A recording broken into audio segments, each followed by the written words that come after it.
mindset is really just the story that you're telling yourself. And so for me, I was wrongly accused of a DUI. Mm. And so I had taken a left on a right hand only. I had a little bit of marijuana in the car. I stood on one leg for 60 seconds and I stood on the other leg for 23 seconds. Boom, cuffed, booked, Oh my the whole goodness. shebang.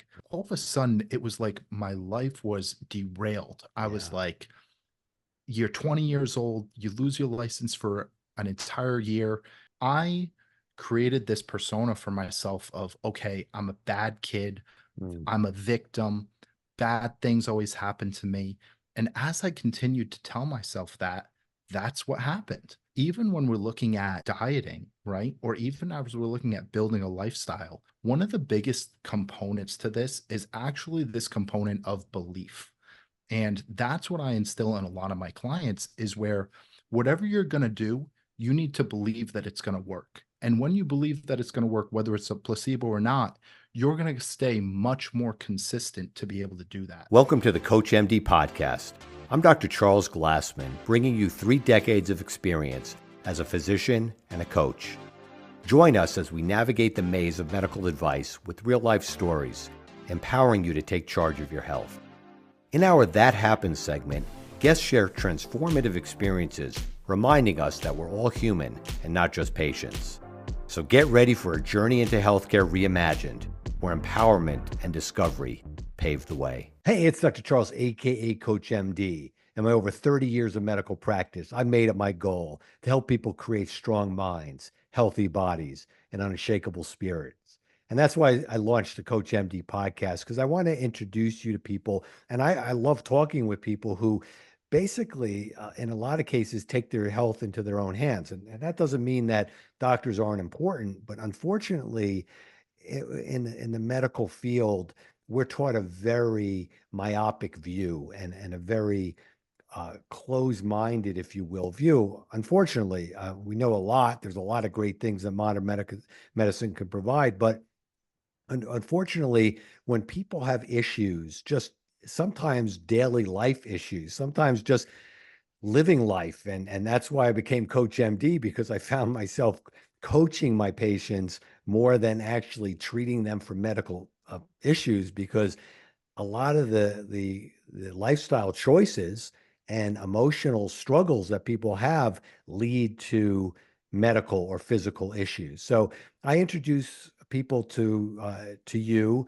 who kind of show you how they've navigated their health with or without doctors, sometimes in spite of what a doctor might tell them.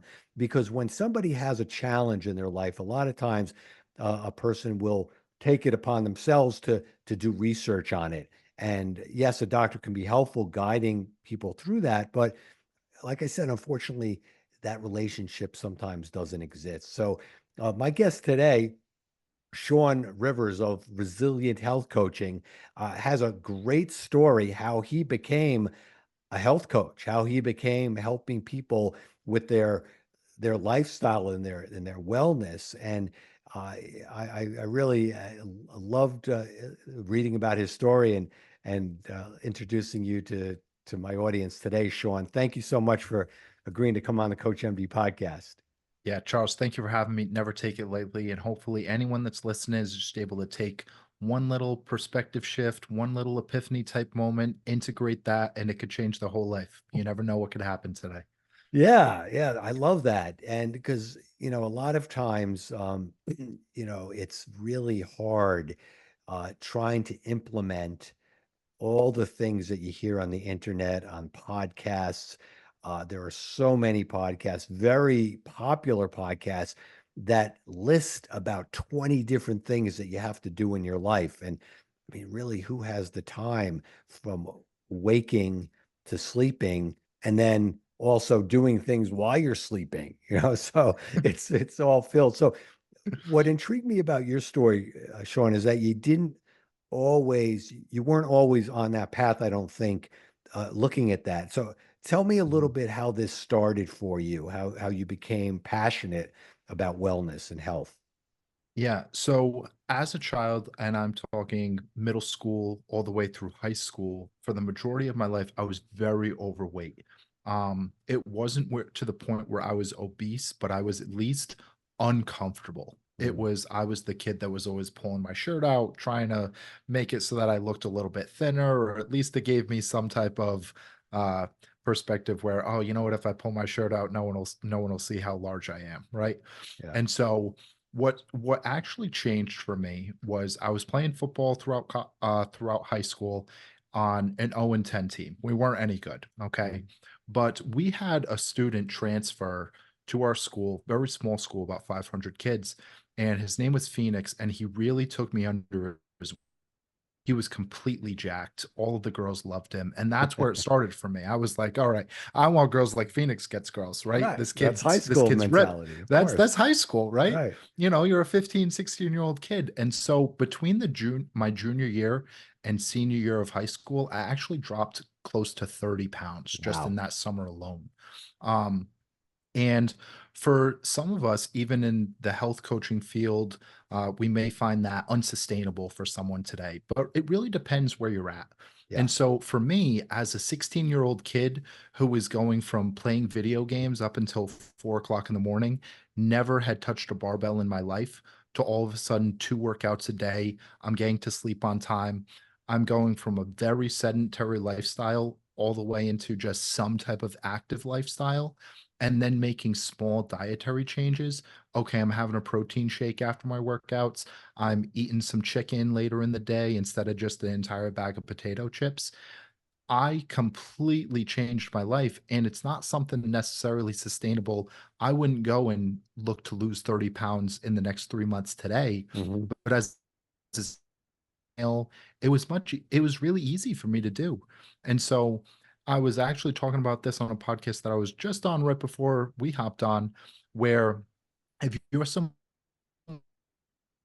right, then losing 1% of your body weight every single week is Wait, Sean, could actually you just really. repeat that? Because we cut out for a second, just before you said the 1%, losing Oh 1%. yeah, Yeah.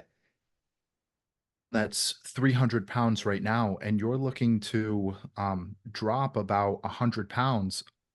Dropping 1% of your body weight every single week is actually going to be pretty sustainable for you, where you're going to and increase muscle mass during that time. So for someone that's much larger or heavier, 40 pounds in 3 months is actually really sustainable. But 85 pounds, it's not necessarily sustainable to get down to 155 and 5% body fat in the next 90 days. And so for me, that was just a love for fitness where I started. And Mm. so I ended up going to school. I went for accounting. I understood very quickly that I didn't want to sit at a desk. I had a friend that was in exercise science, and then that's where I was just like, you know what, I'll transfer schools and go for exercise science. Sure. And very, very quickly, as a 20-year-old kid, I was like, okay, I have all of the tools. I'm invincible. I'm going to give all these people this perfect plan, and they're just going to lose weight Right. effortlessly. But as many of us know, that's not how it works. When you're a 20-year-old kid that's telling someone you need 8 hours of sleep, you need a week, while this 50-year-old woman is going through a divorce of her mind. So how do we have some mental shifts? How do we have all of these like, adjust? I want to lose weight. Like, why do you want to lose weight? Is it because you're trying to get back at the ex-husband? All these types of things. And so it's much more mental than physical. And as we can build that mental resilience through diet and exercise, the rest of our life becomes a lot easier because we've already done these hard things and we prove to ourselves that we're resilient. And so that really trickles into the rest of our now Yeah. through my online health coaching. That's a huge aspect of it. It's not just the physical side, and I give you these workouts and I give you, okay, we got to eat this, this, and this. It's all right. How do we build mentally, physically, spiritually, all in one, week after week, week after week, getting just a little bit better? Yeah. I love that because, as I talk about the mind, body, spirit, I mean, Yep. it's a total wellness. I mean, it was very hard for me when somebody would come into my office and just accept what they're telling me as far as their pains go, their aches and pains, their illnesses, because we are humans. We're just not a physical body. Our mind drives a lot. Our spiritual beliefs and faiths and practices influence and it's a lot more than just prescribing a pill, just giving something. And that's why I like, what you had to say. I like to have people on my show who who just are great examples of that. And getting back to when you were in high school, that you talked about that motivation that you had, that mindset that you had. You had a mindset shift, and that you were motivated by base needs, base drives, whatever. But sometimes I have this, in a lot of the writings I've done, I talk about the automatic brain, and the automatic brain is is the primitive part of our nature, the animalistic part of our nature, and it only responds to danger, threat, or vulnerability. And when we find when it picks up danger, threat, or vulnerability, whether real or imagined, whether external or internal, it only acts in one way, well, two ways: fight or flight. And the fight or flight is how it works. And I always say that, that's our animalistic behavior. However, in a way, that could drive us. Okay. I don't often say this, but in particular instances, especially when you're younger, when we're in our teens, we're all automatic brain. Okay. We're not our higher mind, our consciousness. Yeah, you could have some old souls there, and maybe peeking out a little bit, but usually when we're in high school, it's all automatic brain. That's what's driving us. And so Mhm. if you can tap that, and if you could take that and what's called sublimation or extrapolation, take that, all that angst, and put it into something else that actually leads to something in the future, which will then allow you to get the more mindful, the more spiritual, and you did that, which is it's great. And I know also, in what you provided, some of the details, that there were that this wasn't a smooth ride for you. It wasn't like you made the decision to get ripped and to kind of let this the Phoenix show you kind of how to do it, and Mhm. then go to exercise physiology. But I know that there were some things along the way, um, that kind of might have derailed you if you allowed it. I mean, because that's the mindset again to Mhm. people who want to get more fit, more healthy. It's you're going to have bumps in the road. So how do you navigate that using your experience in the past? Yeah. So first off, this is a perfect segue, right? And so the person that I am meant to help right now is a past version of myself. And because I've been through all of these different things, that's what gives me the ability as me to go and help someone in or going through those same things. And so we talk about this aspect of mindset quite a bit. And the best definition that I was ever given is your mindset is really just the story that you're telling yourself. And so for me, what actually happened when I was in um college, my second year, I was wrongly accused of a DUI. Mm, And so I had taken a left on a right hand only. I had a little bit of marijuana in the car. The police officer had pulled me over.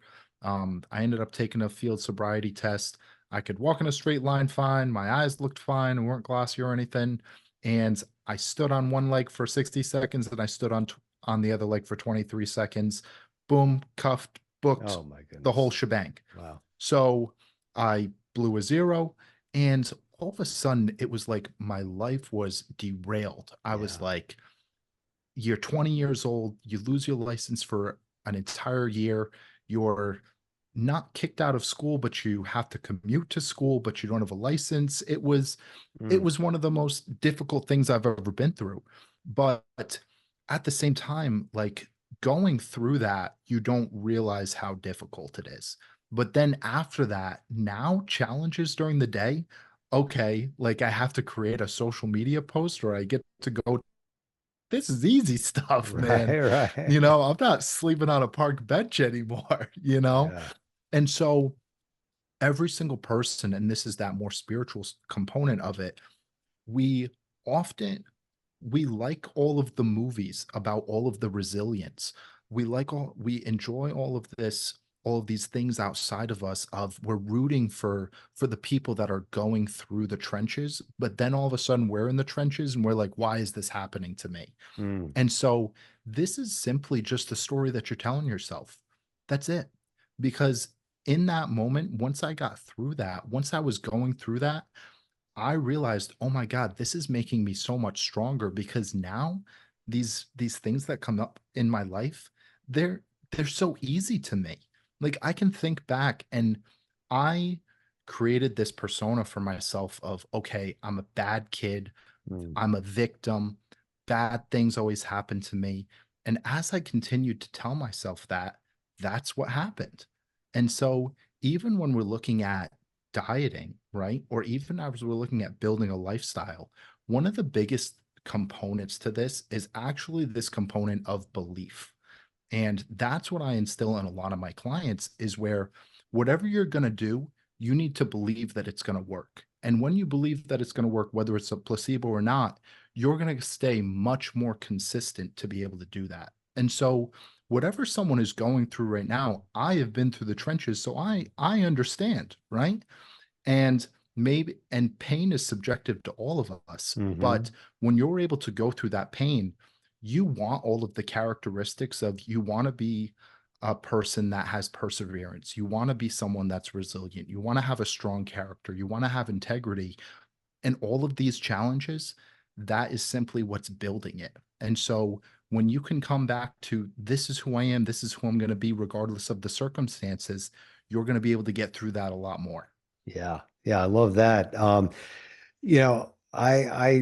There's a story that I love that I've told on, many a podcast, but if those of you who are just seeing this or haven't heard it before, it's a story. It's a martial arts story by 𝐕𝐈𝐃𝐄, who wrote a book called Zen in the Martial Arts. And when I was involved in the martial arts years ago, it was a book that was required reading. And in that book, he tells the story of this 10-year-old karate kid who goes to a sensei and he asks the sensei, well, it tells the sensei, I want to be a black belt.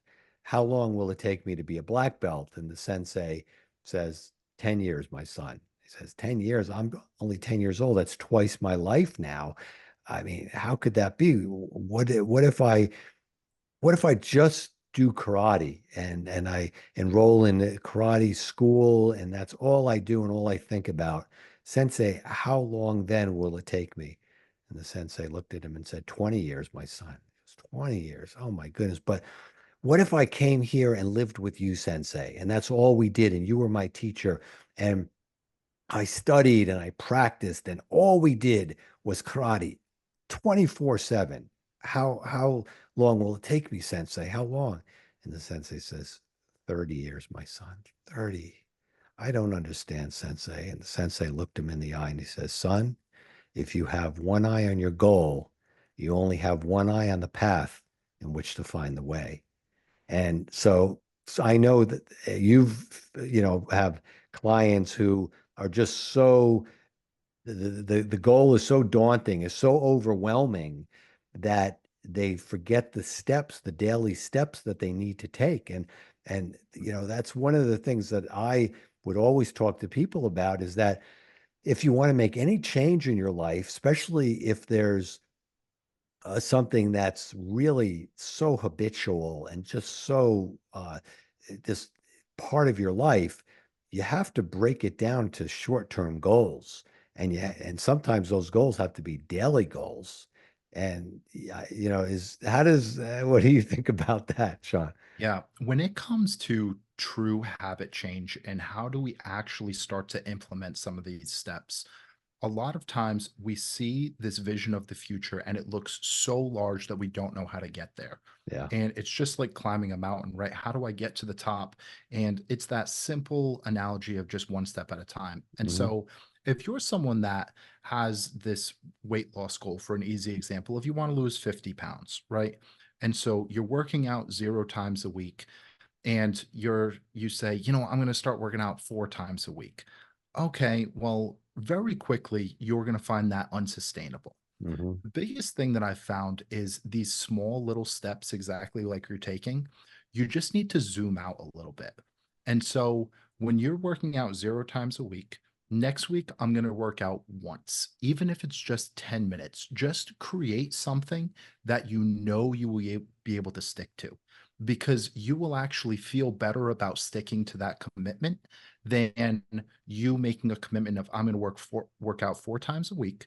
Then all of a sudden, what I'm going to do is I'm going to do the 4 workouts. I'm going to be really sore. I'm not going to make it to the third workout. You're going to feel all of this shame and guilt, and then this pattern is going to continue to repeat. Whereas you go, you have 0 workouts this week, 1 workout next week. You do that for an entire month. You just worked out 4 times versus last month you worked out 0. Now, all of a sudden, a month later, you're like, you know what? I'm going to work out 2 times. Now you're working out 8 times a month. Mm. And now you've already doubled what you did last month. Doubled. You're working out 8 times. And now you're going to be able to build that habit. And one of the biggest things that I preach to my clients is this personal integrity aspect and how you keep promises to yourself. Because every single time that you say that you're going to make a commitment and then you don't follow through with it, you lose a little bit of trust within yourself. And that's not the way that our mind works. That's not what we're telling ourselves. We're not like, ooh, you know what? I don't trust myself because I set an alarm for 7 o'clock and didn't get up until 7:30. So every single time that you break that little promise, it's like if we were to go, if I said, Charles, you know what, I'm going to meet you at the gym at 6 o'clock tomorrow morning, and I didn't show up, you would be like, you know what, whatever, depending on who you are. I said, the next day, I promise you I'm going to be there. And then I don't show up again. Mm. By the third time, you're going to be like, is he really even going to show up? And that's what we're doing with ourselves. We make these huge, huge goals. We don't stick to them, and we continue to lose trust within ourselves. And now when we go and look at commitments, we already know that we're not going to follow through. And so, what's the smallest barrier to entry? Something you know you can stick with. Celebrate all of those small little wins. That will help create the habit. And in turn, 6 months from now, you'll be a completely different person. Wow. Love that, Shawn. You know, this is what I mean. We think of doctors, right? Oh, doctors, they're going to help us. I'm going to go to the doctor's going to. You don't get this from a doctor. What Shawn is talking about is you don't get, I mean, you really want to make a change. You really want to get rid of your diabetes or whatever, you know, you have to do take these steps. And it's just, it's logical, it's practical, it's real. I think of myself and, it's very interesting to me because I'm going to be in my mid 60s, right? Oh, you look great. Thank you. And I think of so people think, oh, he's a doctor, he's successful, he's all, I think of you talk about a high school kid, okay? That high school kid, that me, I could never in a million years think that my life would have turned out the way it turned out. I mean, I did have a goal. I wanted to be a doctor. Okay. So that was one saving grace. Okay. But I was very insecure. I was, I kind of joke around that in my high school, that if they had a least likely to succeed, that I would be that person. I wasn't quite that bad, but Hmm. I certainly wasn't on that track to, what I have achieved. I believe in my life. I personally have a very strong faith in God, and I know that is had a big influence in my life and my faith in that all the time in my journey. But it also the skills that I knew that were God-given that I didn't discover until later. But the way I would discover those would be like you're discussing, small victories and integrity and the character that you put out in the world and that you have for yourself. How strong is that? And it's those little steps in anything that I did. So one of the biggest uh, one of the biggest achievements that I wanted to, and because I always looked at kids who were doing karate when I was younger, and it wasn't popular when I was growing up in the 60s and 70s. Karate wasn't really that popular, but there were certain kids who were doing it. I remember feeling kind of jealous of them in a way. And one kid in particular who did it. And I always said that that's something that I wanted to do. So when I went into medical school, it just turned out that there was a club and I joined that. And that really started something very internal in me and very really allowed me to expose some of those God-given gifts that that were in me that everybody has. And but it was, again, it was always breaking it down. Whenever we learned the kata, so whenever we learned the movements, it was always doing one movement, and then the next day, the next class, you do two movements, but then you practice the one movement. In fact, when I was studying in college, one of the successes, that one reason why I was successful academically is because I was very disciplined. And unlike in high school, I said in college I was going to be very focused. And the way I did it was I would study, I'd go to class, I'd study my notes from that class the same day. Then I'd go to the next class and I'd take down notes. I'd go back to the library, I'd study those notes, but then I'd go back and study the previous notes and then those notes again. So there were three. Then the next class, we had three notes. I take those notes, go back to the library, the first notes, the second notes, and the third notes again. And by doing that, it just accumulated. It was those small steps that I took. Later, again, in my journey, I decided, okay, I see people running marathons. If that person could do it, I could do it. How did I start running a marathon? Did I start by running a 5K or a 10K or a half marathon? No, I started by running a half mile for a couple weeks, then a mile for a month or whatever. Okay, just gradually, and over a year, I was able to accumulate, just slowly building. When I would come to the end of my runs, my eyes would be down because there was a hill at the end of our run. So after 20-mile training or whatever, it was a hill at the end of that. My eyes were at the spot in front of my feet. And that's another trick that when you really have a very daunting goal, is that the focus like that. But anyway, those are just a couple anecdotes that I'd like to share, but it's right in line with what you're talking about, Shawn. Yeah. And for anyone listening to this, like we often we want all these things right away, right? And this is something that's preached far so often because that's what's true right now. Yeah. If you want a date, you've got dating apps. If you want food, you can have it delivered in 30 minutes. If you want to watch the new show that's coming out, you can have it right now. And the biggest thing is to just zoom out because all of us want all of these things and we want it all right now, but like that journey of getting there is what builds all of that character and that integrity. It's that journey of becoming disciplined. And discipline is an interesting topic for me, especially because everyone is disciplined. Most people are just disciplined in the wrong areas right now. That's how I look at it. You're very disciplined in terms of you watch 3 hours of TV every single night. That's how you're disciplined. And so all you need to do is just switch that. And so if you're watching 3 hours of television every single night, for example, a lot of clients that come to me and they say, okay, we go over some different biofeedback metrics. When are you even getting to bed? Well, midnight, 12:30. Okay, beautiful. Do you have any consistency at all? No. Okay, beautiful. I'm not even going to tell you not to watch TV. All we're going to do is we're just going to set a bedtime for 12 o'clock. And then after 3 weeks of doing that, then all we're going to do is we're going to set it for 11:45. And then we're going to set it for 11:30. And all of a sudden, 6 months from now, a year from now, to bed at 10 o'clock, 1 hour of television, you're still getting to enjoy it, and you've gone and built discipline in just other areas of your life. That's Yeah, I love it. it's these small little Yeah. things. And that's it. And the thing is, we can preach it as much as we want.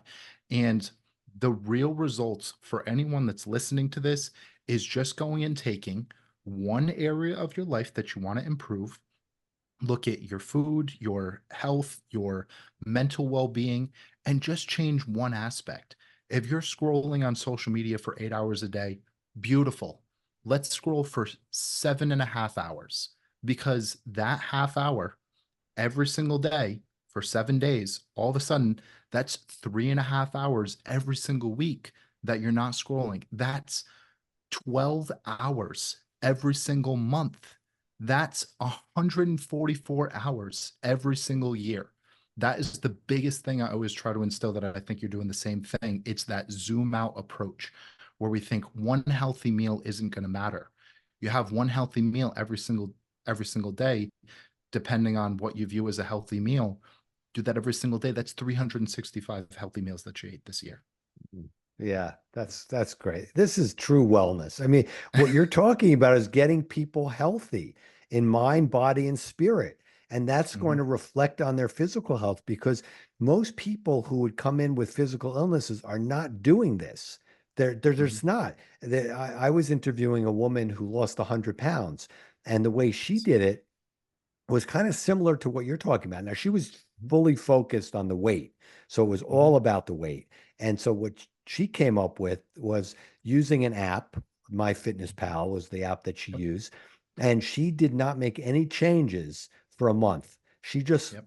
put in that app everything that she was doing for a month, all the calories, and she got a number, an average number daily caloric intake. But that was keeping her at her weight. So what did she do? She made some minor changes to get that average a little bit down. So her intake was a little bit different. So she was at a caloric deficit, whatever. People, they say, oh, I cut out, and I'm exercising more. I'm eating a lot of salads, and come on. I mean, you got to be, honesty, self-honesty, and self-discipline is what I always say are the two character traits that are the most important for anyone to live a fully satisfying life. And what I love what you're saying about the discipline aspect is that we do all have discipline. Never looked at it that way. So that self-discipline, you have it. It's this now the self-honesty that has to look at that self-discipline and say, yeah, I do need to make some consistent changes, because most people will say, oh, I ate salads for a week and I cut my gut and I didn't lose anything, or I only lost a couple pounds, or the other thing is that what people don't realize is with exercise. Now, I know that, you're into fitness. I'm into fitness in my 60s. I'm doing CrossFit 3 or 4 times a week.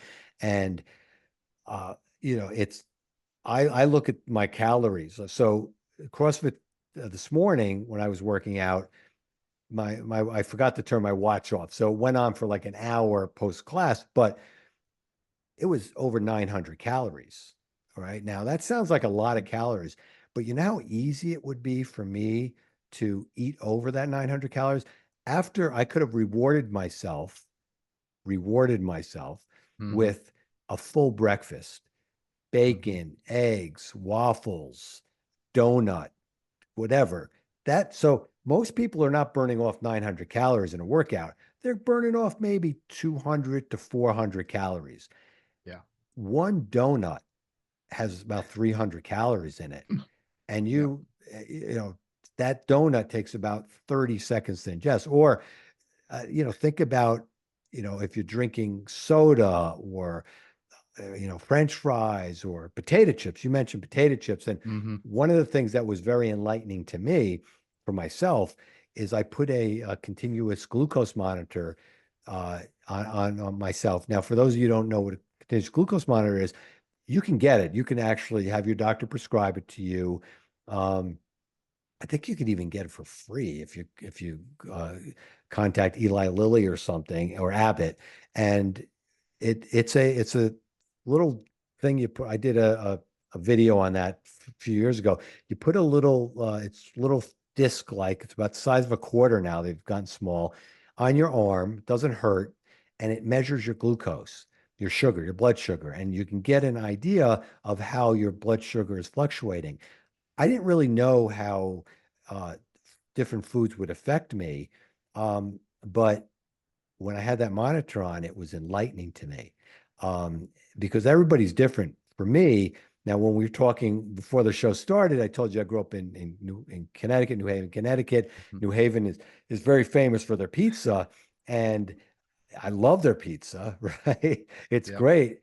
And I went to, it was either Sally's or Pepe's one day with my friends while I was wearing that monitor, and my blood sugar shot up to like 190. Okay. That is a Yep. huge jump. Okay.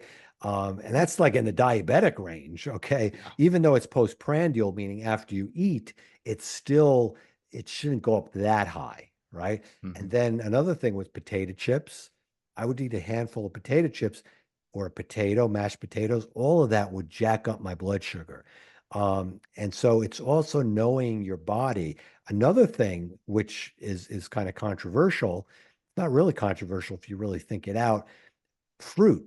So I was over my friend's house while I was wearing the monitor, and I had 8 grapes, just 8 grapes.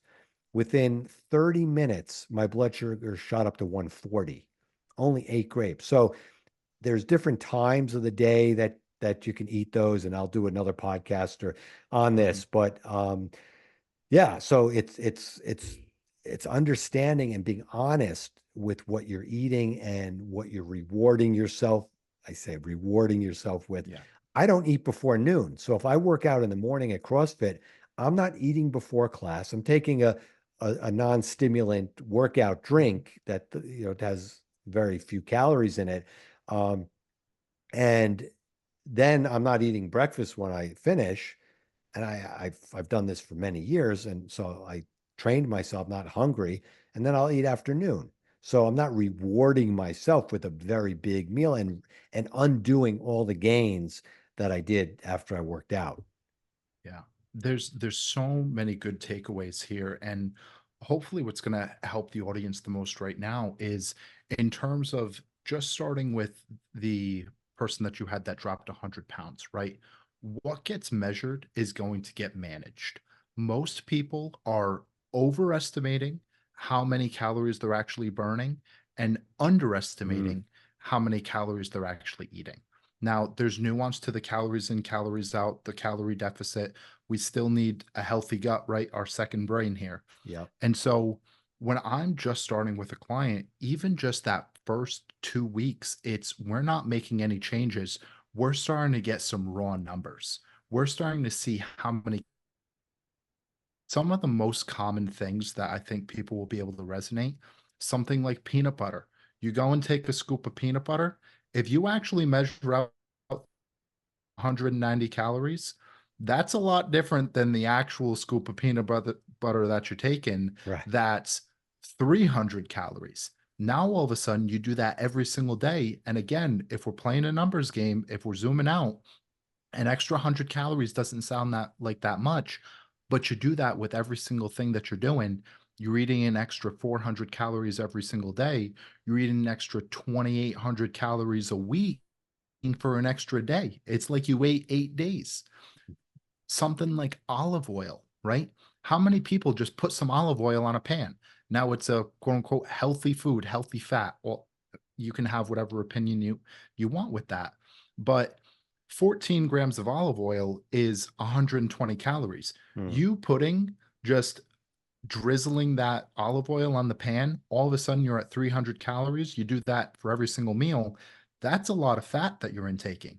These basic things. When you go out to eat, how many seed oils and all of these different oils that are on the grill itself, you going and having just some eggs and some bacon and some toast, like that meal cooked at home could be 500 calories. That meal cooked out, you have no knowledge of how many calories you're actually eating. You could easily be eating 700 or 800 calories. Mm. The oil on the grill, the butter on the toast, there could be butter in the eggs, all of these different things. And I think that's where a lot of people are going wrong. It's the person that comes to us and says, I eat pretty healthy. All right. Well, we've all said that line before, Right. and that's that self-honesty that you're talking about, Yeah. right? And even with the blood glucose, like that's a great measurement. Like we're so disconnected from the foods that we're eating and how they actually make us feel. If you're experiencing bloating, constipation, especially like 10, 20, 30 minutes after a meal, that meal is not metabolizing very well. That meal is not sitting in your gut very well. Mm. Like all of those nutrients are not partitioning very well. Like there's something wrong in that meal, or there's you ate too fast, digestion starts in your mouth. There's so many different things. And so aside from us trying to give you all of these 20 different steps to do, just go and take those. I think this is the most important thing. Just start to measure out some of your food for the next 30 days and take a real sense of where you're at, right? Yeah. And that way you can see where you're going wrong. You going out to eat every single weekend and you do dinner on Friday, you do brunch on Saturday, you do another brunch on Sunday, all of a sudden those three meals between drinks, appetizers, and a meal, you could be eating 3,000 calories every single meal. That's 9,000 calories just between three meals. Hmm. That's a lot of calories, right? And it's no wonder we're overweight, we have no energy, we're reliant on caffeine, all these different things. So just start to measure some basic things. Yeah. That's great advice. I, uh, kind of prided myself at keeping a very similar weight to what I was when I graduated high school. That was kind of my metric. And so many patients would come into me over the years and just looking to lose weight, and they look at me and, oh, you can't understand, you never had a problem, whatever. What I would challenge them. I'd say, look, if you want to make a bet with me that you bet that I couldn't gain 25 pounds in a month, you'd lose that bet, because I break it down to every day. I'm thinking about what I'm putting in my mouth every day. And last year, I noticed my weight was creeping up a little bit. And so I was probably about 8 pounds more than my baseline weight, or the weight that I had, pretty much graduated high school with. Um, and I wasn't sure where that came from. So I started really, like you said, really seriously, honestly measuring my food. And I couldn't believe a quarter of a cup. So a quarter of a cup of nuts, for instance, Oh, is it's only like about 10 nuts. I mean, it's yeah. like nothing, right? I mean, and who's eating that? I mean, I'm eating a half a cup of nuts, but I think I'm eating healthy, right? I'm Yep. eating nuts. Come on, I'm healthy. Or like these like chickpeas or whatever. I mean, these things add up, and I was snacking on that while I was working during the day, and I realized so.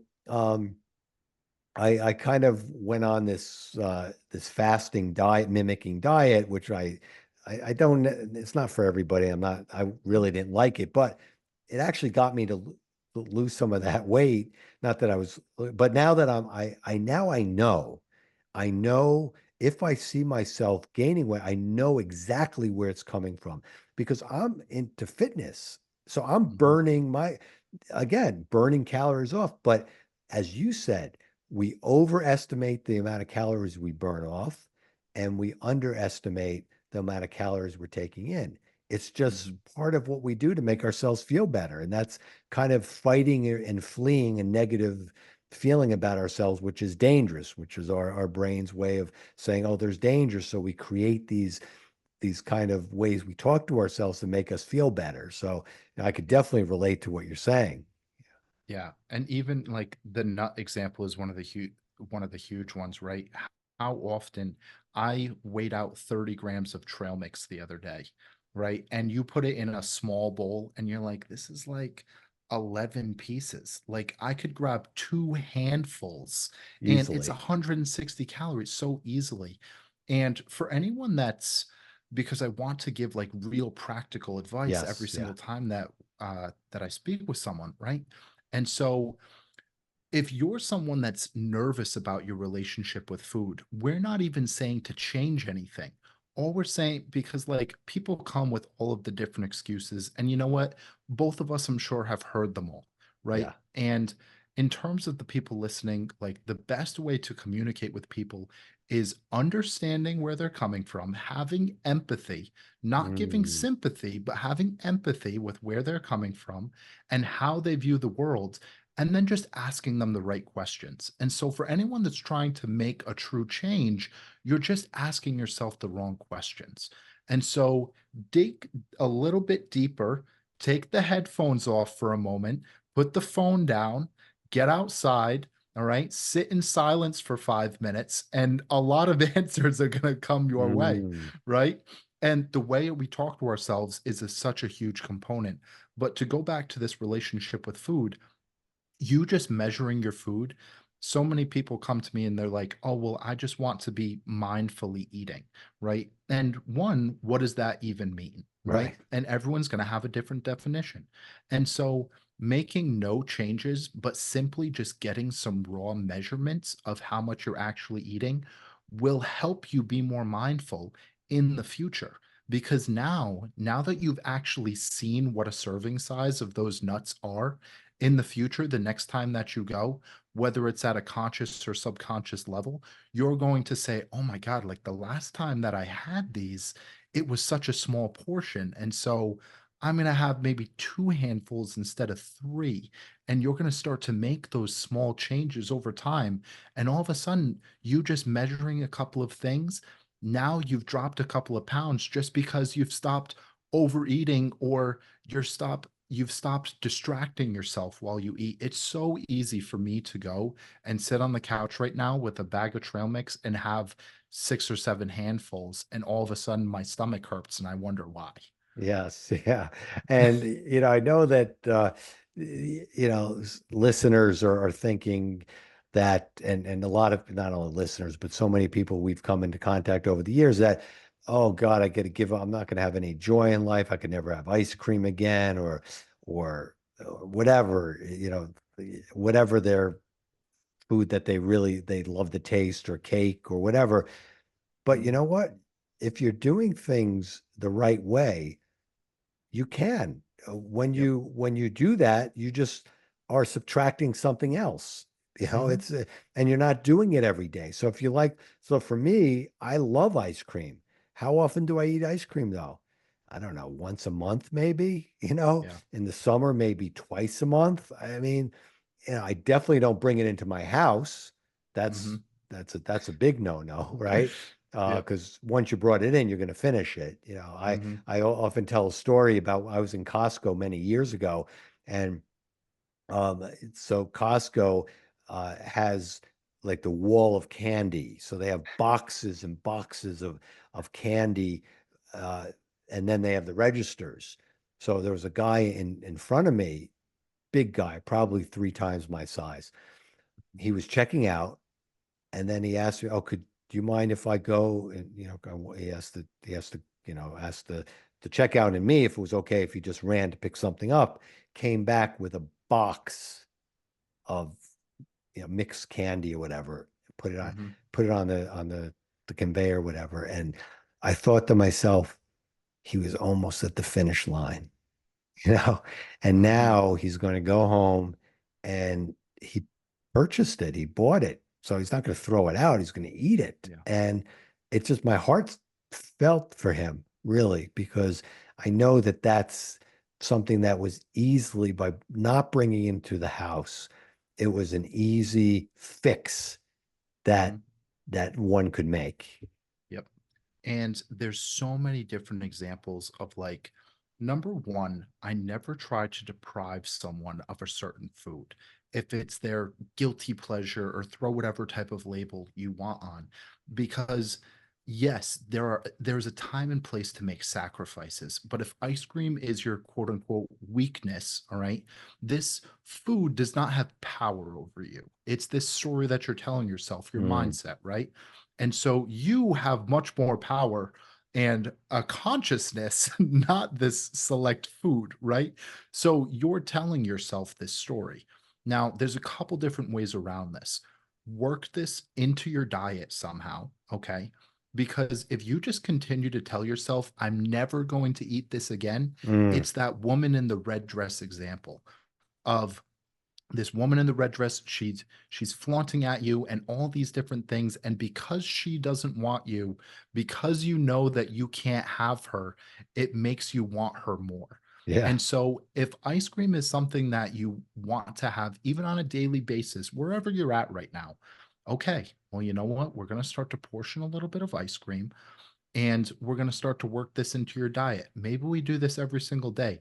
Maybe perhaps we go and make it so that it's every other day, all right, a month or two from now. And there's so many different approaches that you can take.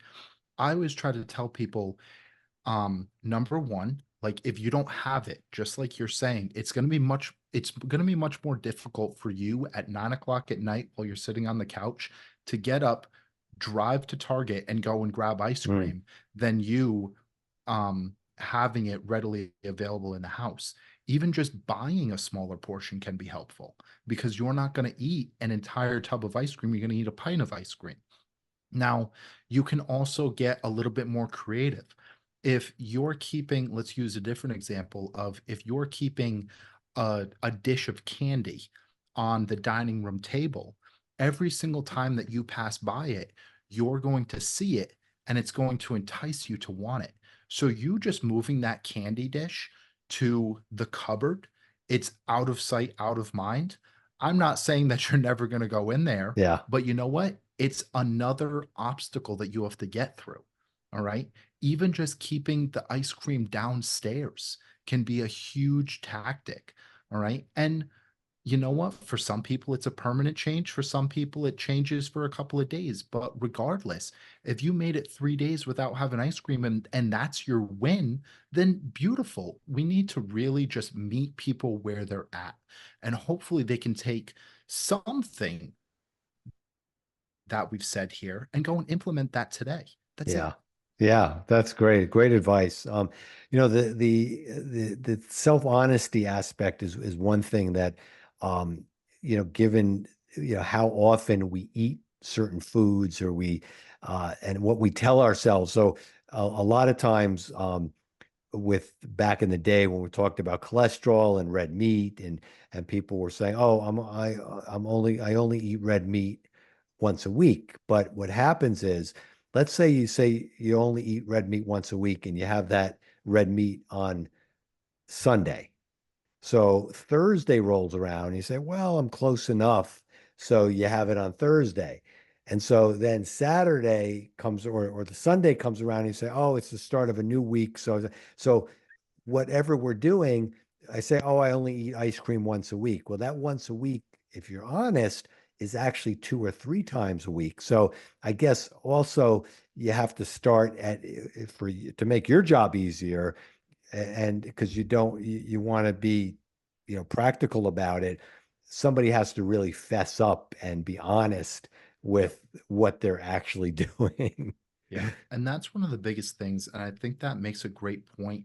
A lot of people don't think about momentum and inertia, right? An object at rest is going to stay at rest. And that's every single time that you say the diet starts Monday, because Saturday and Sunday become some type of binge Mm, fest.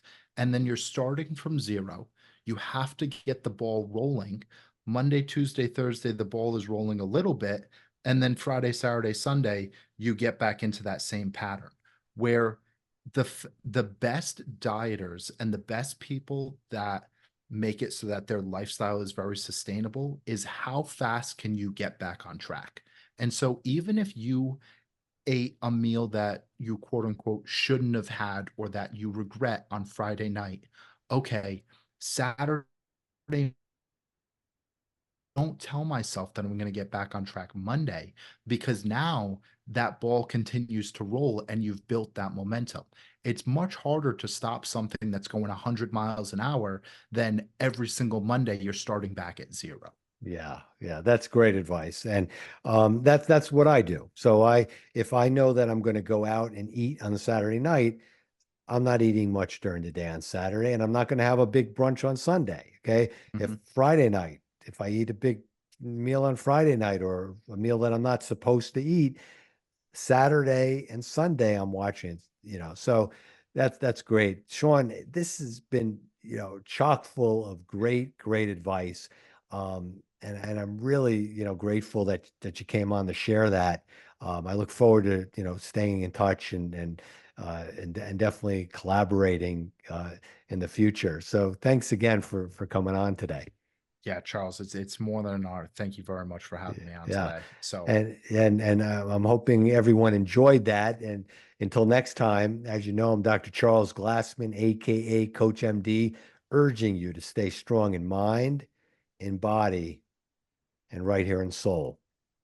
Bye for now.